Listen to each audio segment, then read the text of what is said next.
name is Jared Lettery, and welcome to the AI Academy. Our next speaker is Dr. Alice Domar. And for anyone in the field of ART, IVF, infertility, this is a household name. From a personal perspective, most of what I know and understand about the emotional impact of infertility on our patient population comes from Dr. Domar's studies. She continues to do studies in this area and has transitioned to looking at new tools, including smartphones, and is going to discuss how we can support our population, meeting them where they are, and implementing a smartphone application for emotional support. Alice, thank you so much for participating, and I look forward to hearing your comments. Hi, I'm Dr. Ali Domar. I'm the Chief Compassion Officer at Inception Fertility, and I'm an Associate Professor of OBGYN part-time at Harvard Medical School. And I'm going to be talking about the application of mobile apps and online program and technology, really to address the emotional aspects of infertility. So just as a disclosure, I am the co-owner of the Ferticom mobile app, and I founded the Mind Body Program for Infertility. And some of the content of this presentation was based upon an article written by one of my interns, Allison Mayers, and she actually wrote a review article on this topic. So I just want to give a brief introduction on the psychological impact of infertility, and which is absolutely profound. And I think the more research we do, the more profound we are finding the psychological impact of infertility. You know, as recently as about 22 years ago, people were actually publishing that women going through infertility had the same psychological profile as fertile women, which is absolutely not true. There is now study after study which shows that women and men who experience infertility are reporting very significantly elevated psychological symptoms, especially anxiety and depression. And in general, the longer the individual or couple has been trying, the greater the risk of psychological symptoms. So this is, I think, one of the best studies that has looked. It's a large study done by Laurie Pash at University of California, San Francisco. And they looked at actually women and men who were seeking treatment for infertility. And they found that over half of the women scored in the clinical range for depression, and over 3/4 scored in the clinical range for anxiety. And this is just an extraordinarily high percentage. So basically, it means for those of you who see infertility patients regularly, you have to assume there's more than a 50-50 chance your patient's depressed, and there's a very good chance that she or they are suffering from anxiety.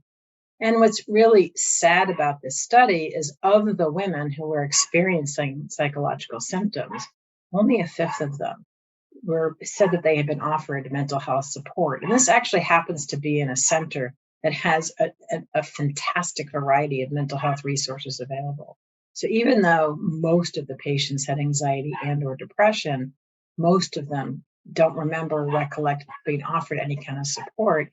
And of these women, only 27% of all of them had seen a mental health professional.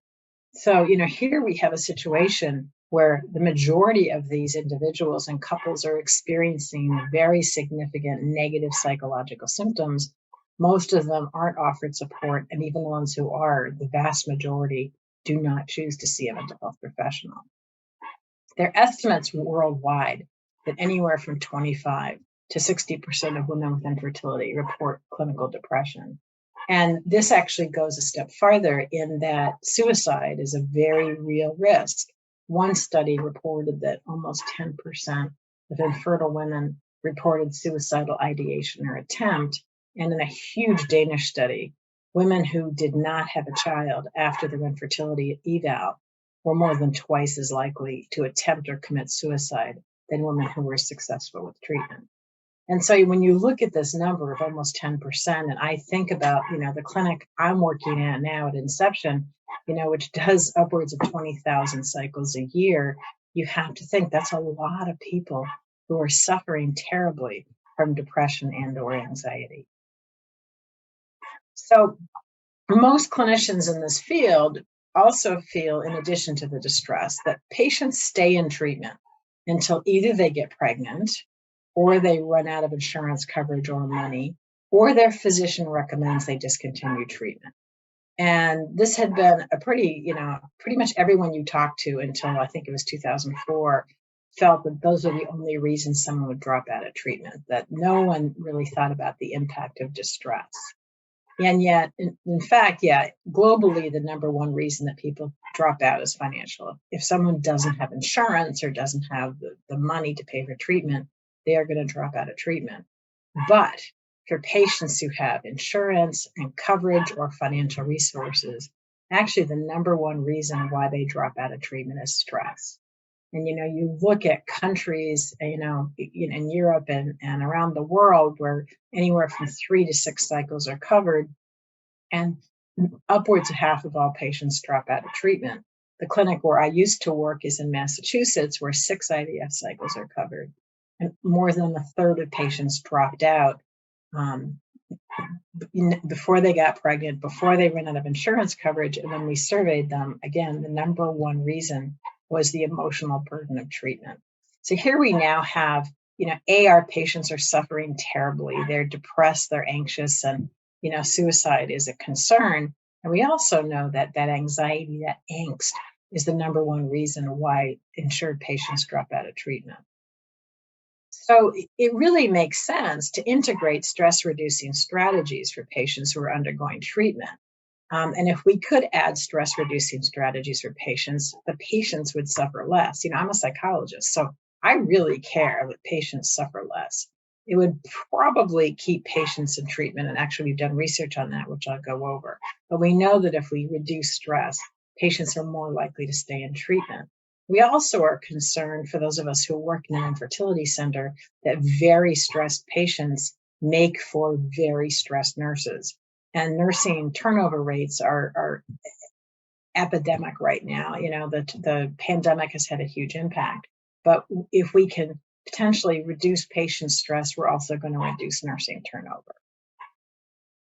So there have been a lot of randomized controlled studies looking at the impact of psychological interventions for infertility patients. And this group, led by Fredrickson, has done a number of meta-analyses. In fact, one just came out. I don't have it in the slide.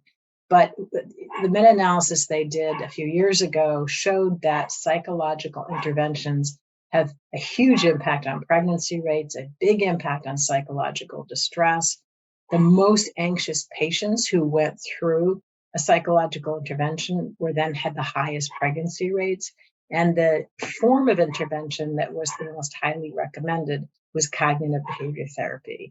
In other words, supporting patients to learn stress management strategies. Those were more effective than support groups and other forms of therapy. So the study that I mentioned a little while ago, we wanted to see whether or not a psychological intervention could impact treatment dropout rates. And so we recruited women from Massachusetts who had 6 IVF cycles covered.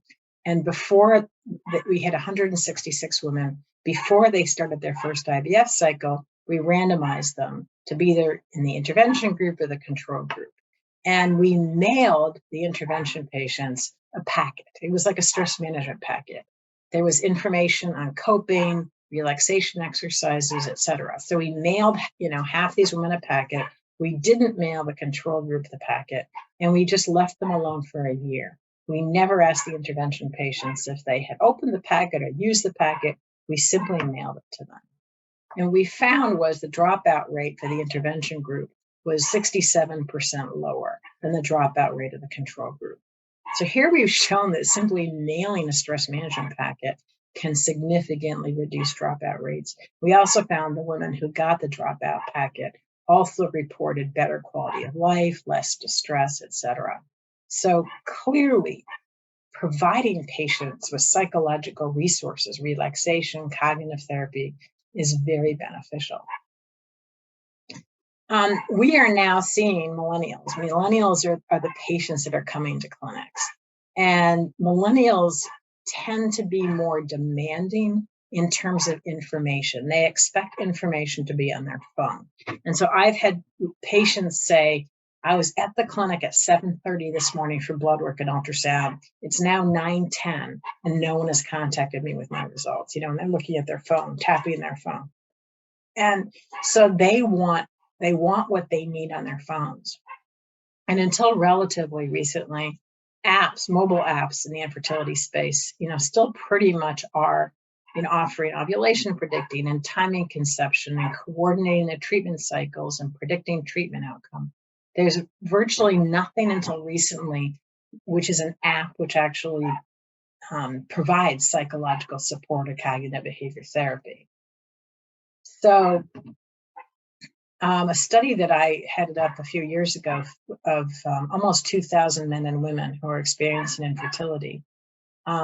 The data that we got showed that individuals who were offered support and or mental health services were almost twice as likely to proceed on to treatment as were participants not offered support. So this just in black and white shows us how much support patients need. So these are individuals who had been trying to get pregnant, had seen a physician, received a diagnosis. And those who were offered support, as I said, were almost twice as likely to go on to treatment. And so we need to offer these patients support. Infertility is emotionally devastating. It's very hard for individuals and couples to go through it. And I don't think we can expect them to proceed to treatment and endure treatment and stay in treatment to achieve a pregnancy without really significant support from our community. So, as I mentioned earlier, despite the fact that there are very significant psychological symptoms and even this heightened risk of suicide, very few women report receiving any psychological support. And sort of globally, the estimates are anywhere from 9 to 21%.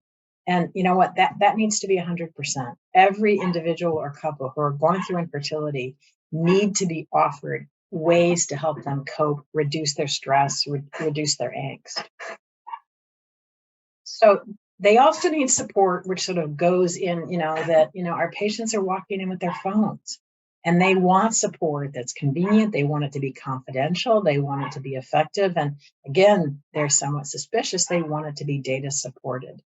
But when you ask patients, why are you not coming in to see a therapist or Zoom with a therapist or whatever, they report a lot of uncertainty. They don't know how to get the resources. They're worried about the cost. Most infertility patients have full-time jobs, and so scheduling becomes an issue.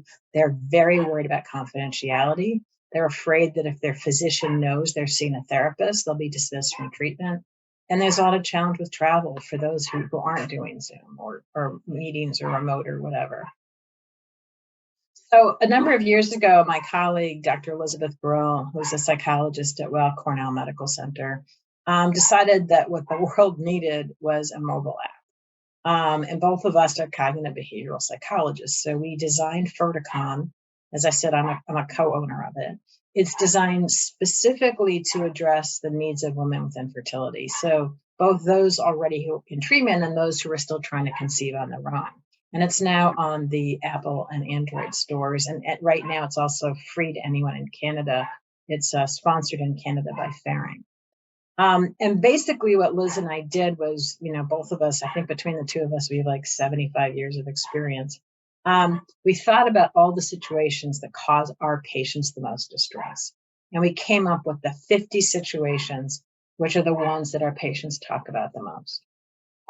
And each one has coping suggestions, behavioral suggestions, relaxation suggestions for people in that moment.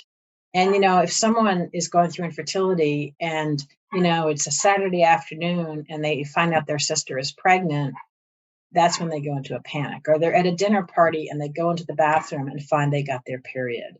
Or they and their partner are fighting about what to do next. Literally, it's on their phone. They find that exact situation and they can get some coping or relaxation suggestions in that moment.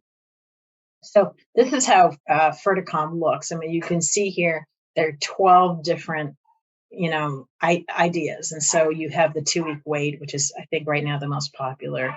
You have sex, you have how to handle baby functions, you have what do you do about work.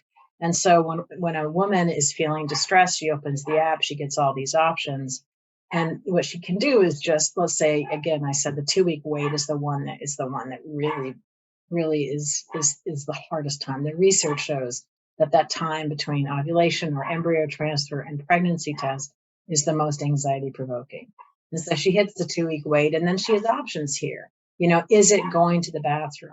Is it getting a negative pregnancy test? And so wherever she is in the moment, she then pushes that petal, the flower petal, and she can get these are the 6 different things. So she can get self-nurturing suggestions. She can find humor. There's 10 pre-recorded relaxations. And then there are 3 flower petals that are specific for that situation.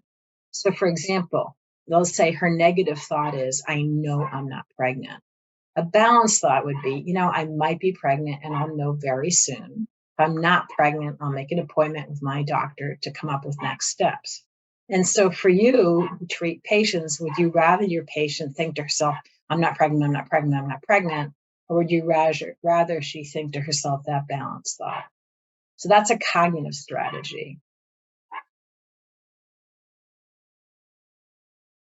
A behavioral technique, what can she do as she has this angst when she's waiting for her pregnancy test? And, plan the day to be really busy. Plan how you want to hear the results. Don't make social plans. Make sure you can be alone with your partner or someone who can support you, and limit the number of people who know that it's your pregnancy test, because then you have to tell everybody. So this is an example of the behavioral strategies. And then my favorite are the social solutions, which basically we thought of all the terrible things that people have said to our patients. And so let's say an insensitive person says, stop fretting. It didn't work. You can just try again. You're making way too big a deal over this. And we basically offer scripts, like a polite response is, waiting for a pregnancy test is anxious. I welcome distraction suggestions. Or you can educate the person. Research shows this is the most difficult aspect of the treatment cycle, and feeling anxious and irritable is a very normal reaction. So the idea here is to give them ways to respond to people, sort of like scripts they can use in social situations. So we launched Ferticom almost exactly 5 years ago. We've had really nice patient feedback. Ironically, nurses have been downloading it. And so, you walk into a clinic and you can see the nurses, not so much using the coping suggestions, but they've been using the relaxation suggestions. And physicians either recommend it to their patients. And one REA I know actually says that she makes every patient listen to a relaxation from the app during their hysterosalpingogram or during an endometrial biopsy or anything that she knows will cause her patients discomfort. So we did an early study on almost 300 women who had stopped using the app. And the half of them said they stopped using it because they were feeling less anxious and depressed. We have not had an opportunity to do a randomized control trial on the app because it was launched basically as soon as it was finished. But we have almost 30,000 women who have downloaded it. MetaEmo was developed by my colleague in Wales, Dr. Jackie Boyven, and it's another mobile app designed for women. And it's a little more medical. It really supports patient in terms of medication and drug management during the cycle. There is a mood monitoring component and some information on coping, basically positive coping or distraction-based coping. And they presented this at ESHRE a few years ago, that women who used the app were compared to women who didn't use the app. And the women who used the app were significantly more likely to come back for a second IVF cycle than the women who didn't use the app.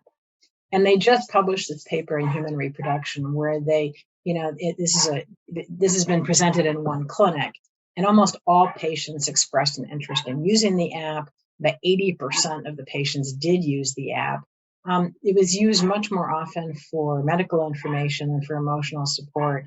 And interestingly enough, there were large drop-offs in use after the retrieval, which is odd because, as I said, that waiting period is the toughest time for patients. And they're actually doing a study right now on the efficacy. And they have a very research-focused approach with this app. So I had started the Mind Body program for infertility in 1987. And a grad student of mine now, Dr. Jessica Clifton, did this as her dissertation, where she took the 10-session live mind-body program for infertility and she converted it into an online program. And as I said, this was her PhD dissertation. She recruited 71 women at various stages of infertility, and she randomized them to either do the online mind-body program for infertility or waitlist controls.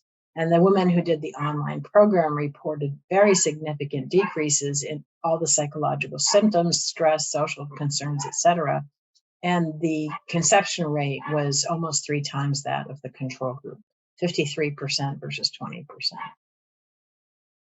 So we know that infertility patients express really high levels of stress, even to the point of suicide. And we also know the greater the level of distress, the greater the likelihood of patients dropping out. And also the greater the distress, the harder patients are to work with, which can lead to staff burnout and result in turnover, none of which is good for anybody. So mobile apps and online programs, are growing. They've proven to be efficacious with a wide variety of other medical conditions. And we need to research the ones we have, disseminate the ones we have, and offer these to our patients to really help them decrease the distress that they're experiencing. Thank you.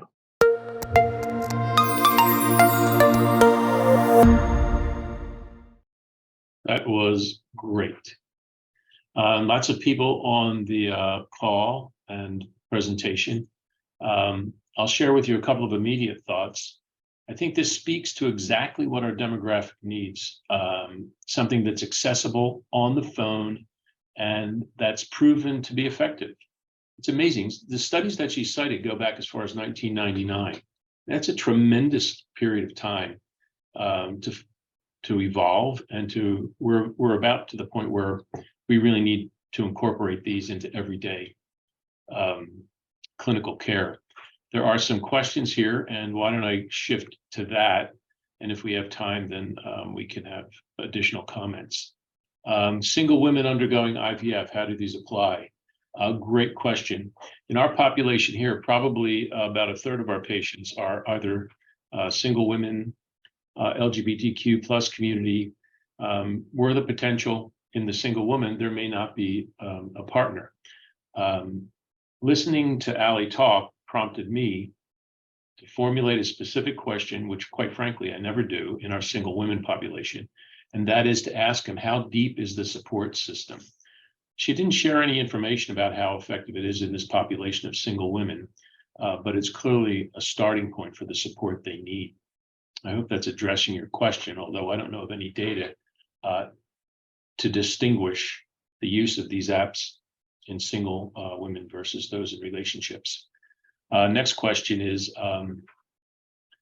are there any studies around the partners? What is the impact of a supportive and partner on the stress and anxiety of women undergoing IVF? I don't know the data on this, but my guess would be that it can only help, provided the relationship is a positive one. And I mean that seriously, because this can create tremendous tension among a couple, particularly if they have dissenting opinions about the best path forward. The next question is, when should these interventions start? This, spot on. These are things that I think we should start talking about immediately. And quite frankly, I only bring these into discussions if my sense during an initial consultation is that there's real anxiety. The interesting thing about our patient population is so many of them bring forward anxiety and depression into the clinical setting. And just as a guesstimate, I'd estimate that 30 or 40% of our patients are on some form of medication, whether it's SSRIs or whatever. So we're starting off with an already charged circumstance. That's a prompter for me to explore how this might stress them. But quite frankly, just after listening to this, this is something that is going to be front and center in our discussions. How to manage the stress, or how does someone manage the stress? I think the concept of an app is absolutely wonderful. We have some data that says that this demographic accesses their apps 40 plus times a day. I mean, that's a tremendous per hourly rate. Certainly in our population here in Seattle, there's It's a highly tech-savvy population where you either work for Google or Microsoft or Meta. So they're totally dedicated to their phones as sources of information. Let me go back and make sure that the questions are answered. There's another one here. What about studies that look at how this affects and is affected by the physicians?